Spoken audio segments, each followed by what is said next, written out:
बिस्मिल्लाहिर्रहमानिर्रहीम। अस्सलाम वालेकुम नाज़रीन, प्रोग्राम खबर की खबर के साथ मैं हूँ आपका मेज़बान डॉक्टर बुलंद इकबाल। नाज़रीन, सबसे पहले बात करेंगे कोरोना वायरस के फैलाव के हवाले से। मुल्क में इस वक्त कोरोना के केसेस बढ़ते जा रहे हैं, पॉजिटिव टेस्ट्स की तादाद बढ़ती जा रही है, पॉजिटिव टेस्ट्स की शरह बढ़ती जा रही है। मुख्तलिफ यूसीज़ में लॉकडाउन भी चल रहा है। ये स्मार्ट लॉकडाउन जो किया जा रहा है, अब देखना यह है कि आया जो कनाते लगा के इलाके बंद कर दिए जाते हैं, क्या वाकई वहाँ लॉकडाउन भी होता है, या सिर्फ बाहर से ऐसा लगता है जैसे लॉकडाउन है, लेकिन अंदर तमाम कारोबारी ज़िंदगी जो है वो अपने मामूल के मुताबिक चल रहा होता है। यही वजह है कि ऐसे इलाकों में जो ख़ासतौर पे हॉट स्पॉट्स हैं, जो आज बाकायदा जिनकी निशानदेही भी कर दी गई है, उन हॉट स्पॉट्स में भी कोई ख़ास जो लॉकडाउन है वो नज़र नहीं आ रहा। लोग जा बजा बाकायदा नज़र आते हैं, दुकानें खुलती हैं, तमाम कारोबार चलता है, लेकिन बाहर से देखने में ऐसा लगता है जैसे कनातें लगी हैं और ये इलाके सील कर दिए गए हैं। यही वजह है कि कोरोना का फैलाव जो है वो नहीं रुक पा रहा। दूसरी जानिब अगर हॉस्पिटल्स को देखा जाए तो हॉस्पिटल्स में मरीज़ों का रश और दबाव बढ़ता चला जा रहा है। अब चाहे सरकारी अस्पताल हों या प्राइवेट हॉस्पिटल्स हों, वहाँ पे बिस्तर मिलना एक मौजज़े से कम नहीं है। यानी कोई शख्स अगर बीमार होता है तो सबसे पहले उसको जो फ़िक्र लाहक होती है वो ये होती है कि अगर उसे कोरोना जो है वो मुस्बत टेस्ट आ गया तो फिर और हॉस्पिटलाइजेशन की ज़रूरत पड़ गई तो वो किस हॉस्पिटल जाएगा।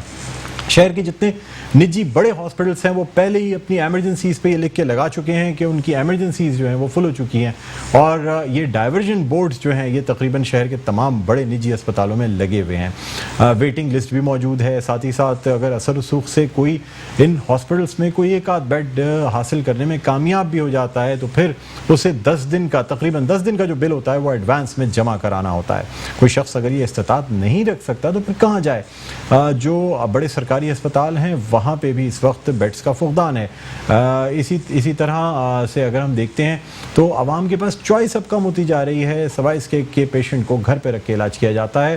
बिलाखिर घर पे जब सिचुएशन कंट्रोल से बाहर हो जाती है, क्योंकि जाहिर सी बात है एक ऐसा मरीज़ जो कि कोरोना में मुब्तला हो, अगर उसकी ऑक्सीजन सेचुरेशन जो उसके खून में ऑक्सीजन की मकदार है अगर वो गिरनी शुरू हो जाए और वो 92 से कम हो जाए, यानी खून में ऑक्सीजन की मकदार अगर 92% से कम हो जाती है तो फिर पेशेंट सीरियस कहलाता है, या आप उसे ये कह सकते हैं कि उसे हॉस्पिटल ट्रीटमेंट की ज़रूरत होती है जिसमें उसके मुख्तलिफ टेस्ट किए जाते हैं, ट्रीटमेंट स्ट्रेटजी चेंज की जाती है। अगर डॉक्टर्स बेहतर समझते हैं तो स्टीरॉइड देते हैं या मुख्तलिफ इंजेक्शंस जो कोरोना के हवाले से आते हैं वो दिए जाते हैं, लेकिन ये इलाज घर पर मुमकिन नहीं है।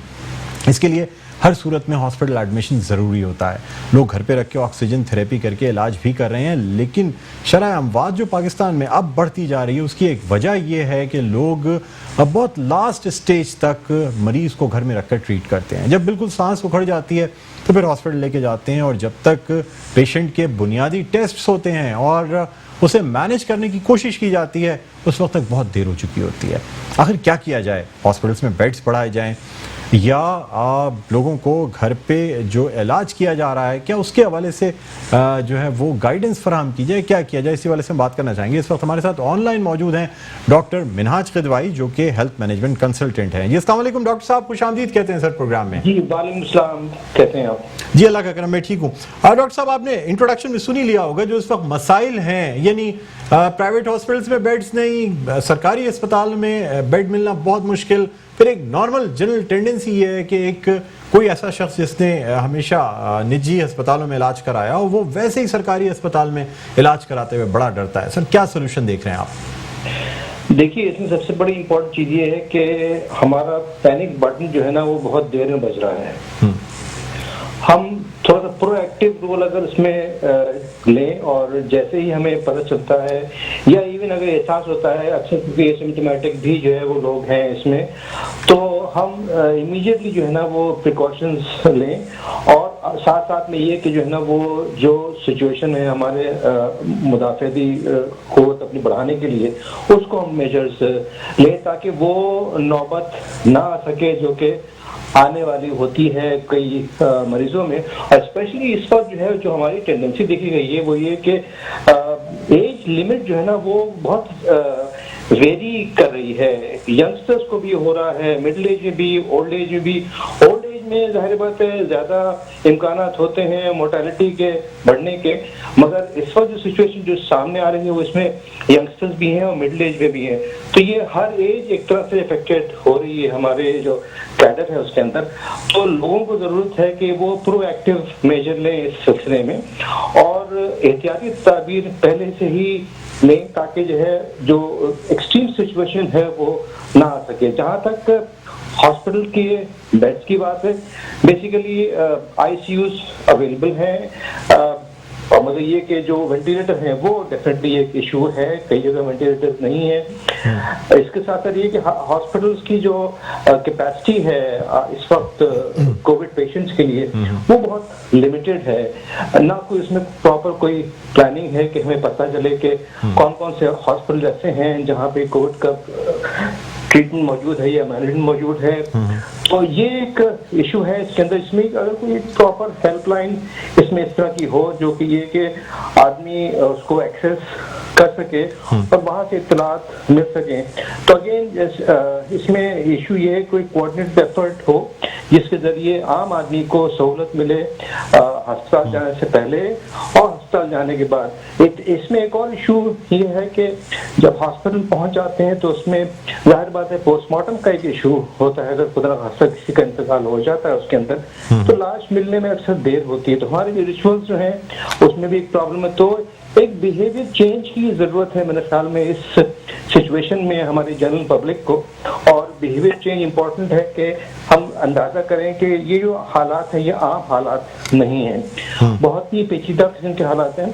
तो इसमें अपना बिहेवियर हर आदमी को जो है ना वो चेंज करने की जरूरत है सूरत हाल को समझते हुए। डॉक्टर साहब ये बताइएगा कि कोविड के जो पेशेंट्स जो बहुत लेट हॉस्पिटल जाते हैं या कॉम्प्लिकेशंस की वजह से, जिसे हम कोविड नमूनिया कहते हैं, या बाज़ दफ़ा डबल नमूनिया भी पेशेंट्स को हो जाता है, यानी एक तो वायरस का नमूनिया, दूसरे ऊपर से बैक्टीरियल इन्फेक्शन हो जाते हैं, कोई दवा नहीं ली, एंटीबायोटिक्स नहीं इस्तेमाल की, किसी वजह से शदीद किस्म का नमूनिया हो गया है पेशेंट को और ब्रेथलेस है पेशेंट। ऐसे पेशेंट्स जब वेंटिलेटर पे जाते हैं तो प्रोग्नोसिस क्या होती है सर? कितने पेशेंट्स वेंटिलेटर से वापस आते हैं और मीन स्टे कितना हो जाता है वेंटिलेटर पे पेशेंट का? देखिए इसमें कई पेशेंट्स ऐसे हैं कि जो फौरन गए वेंटिलेटर पे एंड दे टर्न बैक, कुछ चंद दिन सर्वाइव करते हैं, मगर इसमें वापसी का इम्कान बहुत ही कम है। Majority of the patient जो कि वेंटिलेटर पे जाते हैं they don't turn back, so that's very issue in terms of ventilator. तो वेंटिलेटर्स की अवेलेबिलिटी का भी एक इशू है हमारे पास।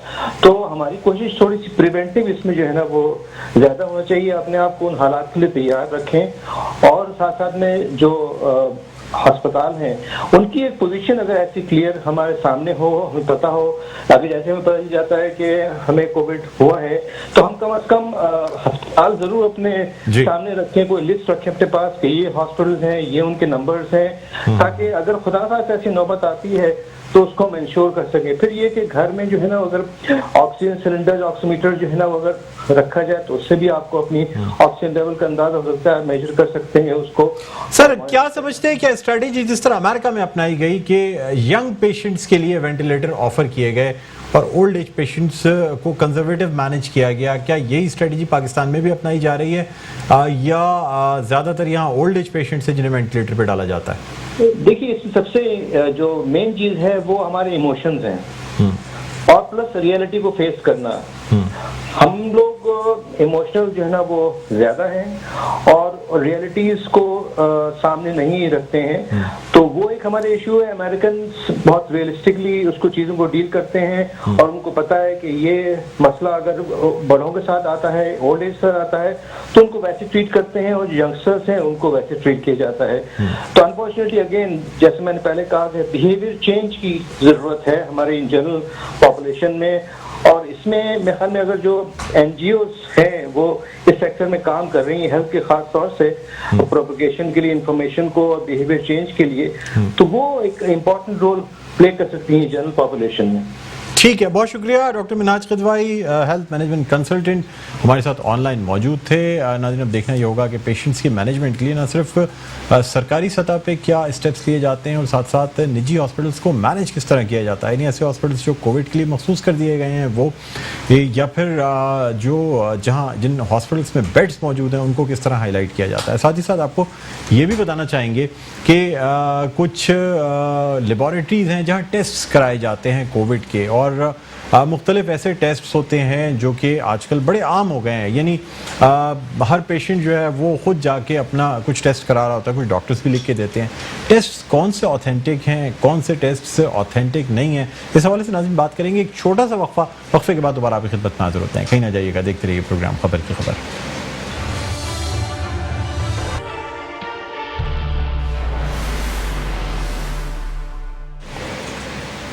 जी नाज़रीन, वेलकम बैक। एक दफ़ा फिर आपको खुशामदीद कहते हैं प्रोग्राम में खबर की खबर। मैं हूं आपका मेज़बान डॉक्टर बुलंद इकबाल। नाज़रीन, अब हम कुछ बात करना चाहेंगे कोविड-19 यानी जो कोरोना वायरस है, इसके जो तशखीसी टेस्ट किए जाते हैं, डायग्नोस्टिक टेस्ट किए जाते हैं, इसके हवाले से यहाँ मैं आपको बताना चाहूँगा कि आज जो हम आपको कुछ रिपोर्ट्स स्क्रीन पर दिखा रहे हैं, एक ही वक्त में ब्लड लिया गया और कोरोना की एंटीबॉडीज़ का टेस्ट किया गया। एक टेस्ट जो कि टोटल एंटीबॉडी कोविड टेस्ट कहलाता है, कोविड एंटीबॉडी टेस्ट कहलाता है, एक वो टेस्ट है, और एक डिफरेंशियल एंटीबॉडी जिसे कह सकते हैं या रैपिड स्क्रीनिंग टेस्ट कह सकते हैं, वो किया गया। हैरत की बात यह है कि जो एक डिफरेंशियल स्क्रीनिंग टेस्ट है, जो कि रैपिड स्क्रीनिंग टेस्ट कहलाता है कोविड एंटीबॉडीज़ का, जो कि आईजीजी और आईजीएम पर ये मुश्तमिल होता है, ये नेगेटिव आया। और साथ ही साथ जब दूसरा टेस्ट कराया गया उसी लैब से उसी नंबर के साथ, तो दूसरा जो टेस्ट है वो रिएक्टिव आया। अब हैरत की बात यह है कि अगर एक पेशेंट की टेस्ट रिपोर्ट्स लेता है जो एक ही लैब से कराई गई हैं, एक ही ब्लड सैंपल, और हम आपको स्क्रीन पर यह भी दिखा रहे हैं कि एक ही रिसीट नंबर के अगेंस्ट ये दो टेस्ट कराए गए, लेकिन उसी वक्त के ब्लड लिए हुए सैंपल्स में से एक टेस्ट नेगेटिव आता है और एक टेस्ट रिएक्टिव आ जाता है। आखिर क्या वजह है? ये एडवांस्ड लेबॉरेटरीज जो कि गुलशन इकबाल कराची में मौजूद है, वहाँ से ये टेस्ट कराया गया है। इस वक्त ऑनलाइन हमारे साथ मौजूद हैं अपना वर्जन पेश करने के लिए डॉक्टर रफ़ीक खाकानी साहब, जो कि फाउंडिंग डायरेक्टर में से हैं डाउ लैब के, और साथ ही साथ इस वक्त फाउंडिंग डायरेक्टर हैं एडवांस्ड लेबॉरेटरीज के। हमारे साथ इस वक्त मौजूद हैं। अस्सलाम वालेकुम डॉक्टर साहब, खुशामदीद कहते हैं सर आपको प्रोग्राम में। जी, बहुत बहुत शुक्रिया कि आपने बड़ा इम्पोर्टेंट मसला है जिसकी की वजह से हम लोग जो है ना काफी खुद परेशान हैं, जी उसकी तरफ तवज्जो मबजूल कराई है। सर डॉक्टर साहब देखिए, अब ये जो टेस्ट स्क्रीन पर नजर आ रहा है, नाज़रीन आपको ये बता दूं कि मेरा अपना जाती टेस्ट है, और ये टेस्ट मैंने बजाते खुद लेबॉरेटरी जाके कराया। इसमें मेरे पास कुछ मजीद पहले से टेस्ट मौजूद थे। मैं अपना नेजल टेस्ट भी करा चुका था, मैं अपना ब्लड का एंटीबॉडी टेस्ट भी करा चुका था। ये टेस्ट चूंकि मुख्तलिफ पेशेंट्स एडवांस लैब के टेस्ट लेके आ रहे थे, तो फिर मैंने सोचा ये डिफरेंशियल टेस्ट जो होता है या प्लाज्मा डोनेट करने के लिए मैं अपनी एंटीबॉडी ये पता करा लूँ कि अगर वो एक ऑप्टिमम लेवल पे बन गई है तो कम से कम मैं प्लाज्मा डोनेट करने का कैंडिडेट हो सकूँ। अब बदकिस्मती से जब इस टेस्ट की रिपोर्ट्स मेरे सामने आई तो मैं हैरान रह गया कि एक आईजीजी और आईजीएम का टेस्ट मुझे नेगेटिव शो करता है, यानी ऐसा लगता है कि मुझे कभी कोरोना हुआ ही नहीं, और दूसरा टेस्ट ये कहता है कि जी मेरे अंदर कोरोना के खिलाफ एंटीबॉडीज मौजूद हैं। डॉक्टर साहब क्या कहते हैं, पहले आप ही इस बात को एक्सप्लेन कर दें।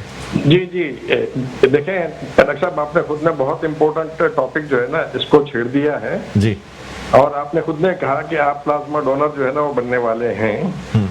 तो देखें, जो आईजीजी और आईजीएम का टेस्ट है वो टेक्नोलॉजी कहलाती है लेटरल फ्लो या इम्यूनोक्रोमेटोग्राफी टेक्निक, आईजीटी।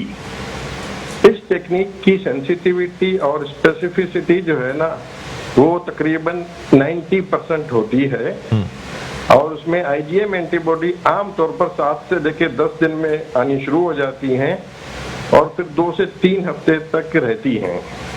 आईजीजी एंटीबॉडी इस टेक्निक में जो है वो तकरीबन 10 से 12 दिन में आनी शुरू हो जाती हैं और फिर वो कई महीनों तक रहती हैं। लेकिन जैसे मैंने बताया कि इसकी सेंसिटिविटी जो है ना ये तकरीबन 90% है, यानी 10% रिजल्ट जो हैं वो उसमें रिलायबल नहीं होते।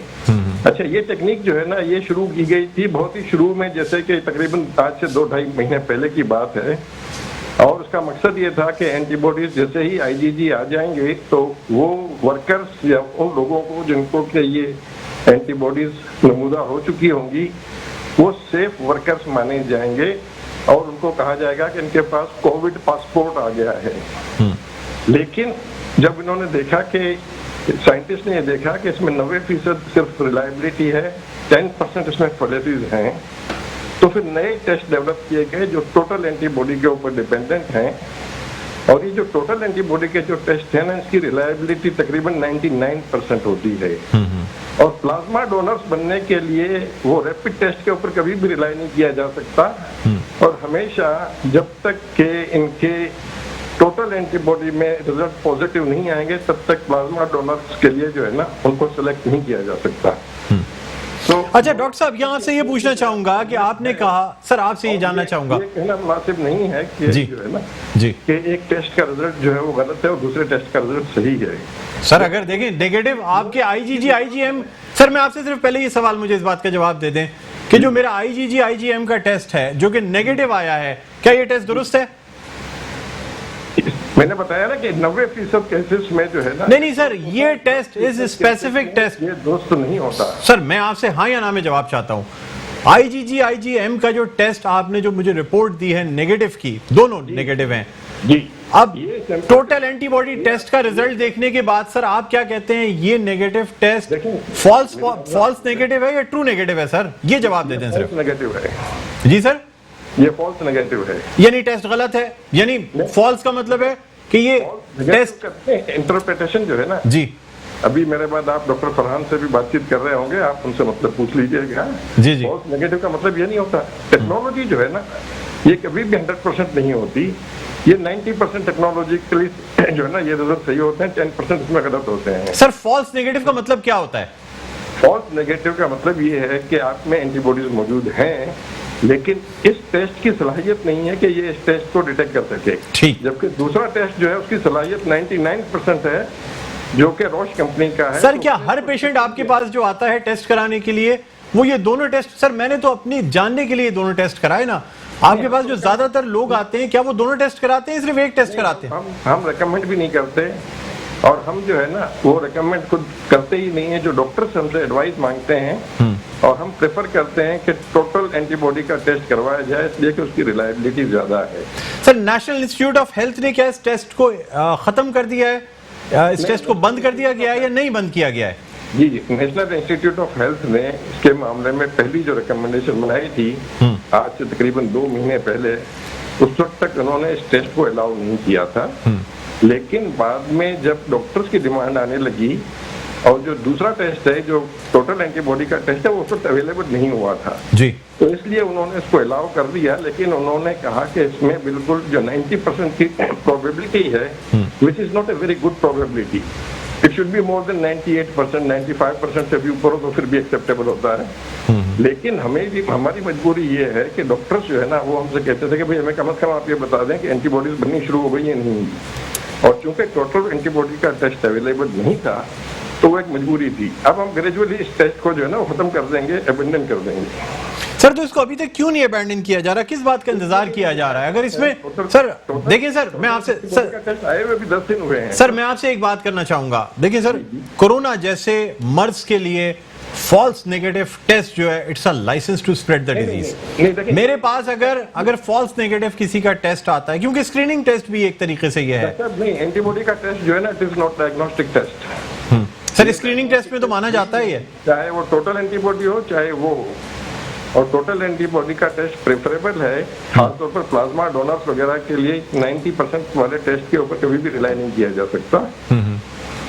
और ये जो नया टेस्ट है ना इसको आए हुए भी 10 दिन हुए हैं, 10 से 15 दिन हुए हैं, इससे पहले तो ये अवेलेबल नहीं था। सर इसमें आप कट ऑफ वैल्यू भी दे रहे हैं, अब आपने वो भी लोगों को देना था ना।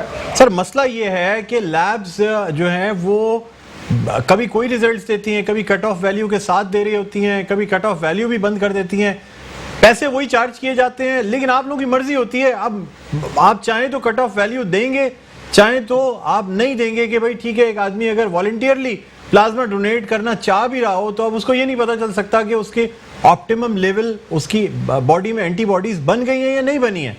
नहीं सर ऐसा नहीं है। इसमें जो है वो जो एंटीबॉडी की थेरेपी, प्लाज्मा थेरेपी की जा रही है ना, उनकी प्रॉपर गाइडलाइंस बनी हुई है और उसके बाद काफी एक्सटेंसिव टेस्टिंग होती है उसकी। सिर्फ इस एक टेस्ट की बुनियाद पे कभी भी नहीं कहा जा सकता और दूसरा ये है कि उसका एक डिफरेंट क्राइटेरिया है, उस क्राइटेरिया पे जो भी इंसान फिट आता है उसके ऊपर सारे टेस्ट किए जाते हैं, उसके बाद उसको क्वालिफाई किया जा सकता है कि ये डोनर बन सकता है। सर मैं आपसे जानना चाहूंगा कि टोटल कोविड एंटीबॉडी टेस्ट जो है, जो एंटीबॉडी टेस्ट आपने हमसे करवाया है ना, IgG और IgM, आपका सीरम का सैंपल हमारे पास महफूज रखा हुआ है जी। ये किसी भी दूसरी लैब पर भी आप देंगे ना तो आपको रिजल्ट वो वही देगा कि वो नेगेटिव देगा। इसी तरह जो टोटल एंटीबॉडी वाला सैंपल है वो भी रखा हुआ है, वो आप 10 लेबोरेटरीज पे देंगे, वो आपको पॉजिटिव रिजल्ट ही देगा। सर मैं आपसे जानना चाह रहा हूं कि क्या आज से कुछ दिन पहले तक मैंने आपकी ही लैब से टेस्ट रिपोर्ट्स देखी हैं, उसमें बाकायदा वैल्यू भी दी जाती थी, क्वांटिटेटिव टेस्ट था, क्वांटिटी बताई जाती थी कि कितनी एंटीबॉडीज बन गई हैं। आपने सर खुद से अब वो क्वांटिटी देना बंद कर दी, पेशेंट वही पैसे आपको दे रहे हैं लेकिन आप सिर्फ अब क्वालिटेटिव कर रहे हैं। सेम टेस्ट है, सेम पैसे हैं, लेकिन आपका कहना यह है कि 2 दिन पहले मैंने खुद सर ये बता के टेस्ट करवाया कि मुझे पोटेंशियल प्लाज्मा डोनर बनना है, इसलिए मेरी एंटीबॉडी का लेवल बताया जाए। उन्होंने मुझसे ये कहा कि ठीक है जी आपको लेवल बताया जाएगा, टेस्ट रिपोर्ट देखता हूं तो क्वालिटेटिव लिखा हुआ है और लिखा हुआ है रिएक्टिव है। देखिए डॉक्टर साहब, ये जो बात है ना, ये जरूरी बात है कि आपकी बातचीत हुई थी रिसेप्शन के स्टाफ से, वो लोग टेक्नोलॉजी से इतने वाकिफ नहीं होते हैं। नहीं सर, 2 दिन पहले आप ही की लैब कट ऑफ वैल्यू दे रही थी या नहीं दे रही थी सर, ये बता दें।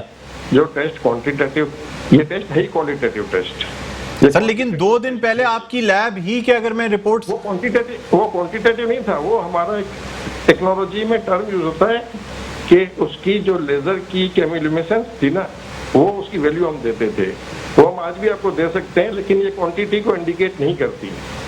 लेवल लेकिन आप बताते थे पहले, अब आपने बताना बंद कर दिया है। इसीलिए कि लोग कंफ्यूज हो रहे थे कि आज आपने टेस्ट करवाया तो उसकी एब्जॉर्बेंस जो है या उसकी केमिल्यूमिनेसेंस जो है वो 4.5 आ गई, 4 दिन के बाद करवाया तो 3.5 आ गई। तो लोग कंफ्यूज हो रहे थे कि कहीं हमारी एंटीबॉडीज कम हो रही हैं, कोई कह रहा था हमारी एंटीबॉडीज बढ़ रही हैं। हमने कहा ये क्वांटिटेटिव टेस्ट है ही नहीं, ये टेस्ट क्वालिटेटिव है, सिर्फ यस एंड नो का जवाब देता है कि आपके जिस्म में एंटीबॉडीज बनी है या नहीं बनी। ठीक है डॉक्टर साहब, बहुत शुक्रिया आपने टाइम दिया। डॉक्टर रफीक खाकानी जो कि फाउंडिंग डायरेक्टर हैं डाउ लैब्स के और साथ ही साथ इस वक्त डायरेक्टर हैं और प्रोफेसर हैं, डायरेक्टर हैं एडवांस्ड लैब्स के, जो कि गुलशन इकबाल कराची में मौजूद हैं। उनसे हमने बात की एक टेस्ट के हवाले से। अब हम एक्सपर्ट ओपिनियन लेना चाहेंगे डॉक्टर फरहान ईसा से, जो कि CEO हैं डॉक्टर ईसा लेबॉरेटरीज एंड डायग्नोस्टिक सेंटर्स के। उनसे हम जानना चाहेंगे कि इस वक्त कौन से टेस्ट कराने चाहिए, क्योंकि PCR टेस्ट जो है काफ़ी एक्सपेंसिव है। प्राइवेट लेबॉरेटरीज़ में तकरीबन 9,800 या 10,000 का ये टेस्ट कॉस्ट करता है। जो लोग इस्तात नहीं रखते और DHO या सरकारी लेवल पे टेस्ट नहीं करा पाते, मजबूरन प्राइवेट लैब्स जाते हैं, तो आप खुद सोच सकते हैं कि 10,000 रुपये का एक टेस्ट कराना, अगर एक शख्स को अपनी फैमिली के 4 या 5 बंदों के टेस्ट कराने हो तो 50,000 रुपये उसके सिर्फ तशखीस पे ही खर्च हो जाएंगे। Doctor Farhan Isa, CEO doctor Isa labs and diagnostic centre हमारे साथ ऑनलाइन मौजूद हैं। अस्सलाम वालेकुम डॉक्टर साहब, खुशामदीद कहते हैं सर प्रोग्राम खबर की। वालेकुम अस्सलाम। डॉक्टर साहब, उम्मीद करते हैं आप प्रोग्राम देख भी रहे होंगे और आपको आइडिया हुआ होगा कि जो टेस्ट हमने स्क्रीन पर दिखाए, जो कि IgG IgM टेस्ट है कोविड एंटीबॉडीज़ का, और दूसरा एक कंप्लीट जो टोटल कोविड एंटीबॉडी टेस्ट कहलाता है, वो भी कराया गया। सर आपसे जानना ही चाहूँगा कि इन टेस्ट्स में से ये जो एंटीबॉडी टेस्ट हैं, इसमें से मोस्ट ऑथेंटिक टेस्ट कौन सा है सर? देखिए, आपका जो प्रोग्राम है वो बड़ा इंसाइटफुल होता है और हमेशा आप बहुत अच्छी पब्लिक अवेयरनेस के बारे में नॉलेज देते हैं। Thank you sir. और जाहिर है कोविड जो है वो इस वक्त डेफिनेटली एक बहुत पैंडेमिक है, पूरी दुनिया में इसके लिए सीरियसनेस है और ये पाकिस्तान के लिए भी है और ये आगाही होनी चाहिए जी। डायग्नोस्टिक मेडिसिन जो है वो हमेशा से थोड़ी सी निगलेक्टेड फील रही है अनफॉर्चुनेटली, लेकिन आप जैसी आगाही कर रहे हैं तो लोगों को टेस्ट के बारे में भी पता चल रहा है और क्लैरिटी भी आ रही है, क्योंकि ज़ाहिर परेशानी तो है। मैं आपका प्रोग्राम हमेशा देखता हूँ और अभी मैं देख रहा था इसको कि जो रिजल्ट्स एक लैब ने दिए हैं और उसकी वजह से जो ग्रे एरिया फिलहाल डेवलप हो रहा है जी। क्योंकि मैं एक जनरल एक बात करता चलूँगा कि पहले तो ये ज़ाहिर आप तो डॉक्टर हैं, आपको तो पता है, लेकिन आपके जो ऑडियंस के लिए बताता चलूँ कि ज़ाहिर PCR जो है वो गोल्ड स्टैंडर्ड है। एंटीबॉडी का जो टेस्ट है, जो टोटल एंटीबॉडी का जो टेस्ट है, ये रॉश का मोस्टली टेस्ट अब आया है जो US में भी यूज हो रहा है और ये FDA अप्रूव्ड है और CE मार्क्ड है और ये काफ़ी रिलायबल है क्योंकि ये इंस्ट्रूमेंट के ऊपर होता है, बड़ी मशीनों के ऊपर। ये जो IgM IgG के जो टेस्ट हैं ये इनके बारे में थोड़ा सा जो ग्रे एरिया है वो ये है कि ये इसकी क्वालिटी लेवल्स जो है ना वो बहुत वेरी हो रहे हैं। इस वक्त मार्केट फ्लड हो गई है हर किस्म की किट्स के साथ, और जो drug regulatory authority of Pakistan है जिसका काम है इनको रेगुलेट करना, वो प्रॉबली इस इमरजेंसी की वजह से उनको रेगुलेट नहीं कर पाई है, और हर बंदा इस वक्त जो है वो सप्लायर बन गया इन किट्स का, और हर किस्म की हर लेवल की किट्स जो हैं वो अवेलेबल हैं, जिनमें से मैं समझता हूँ कि बहुत सारी जो है उनका रिलायबिलिटी इंडेक्स भी ठीक नहीं है।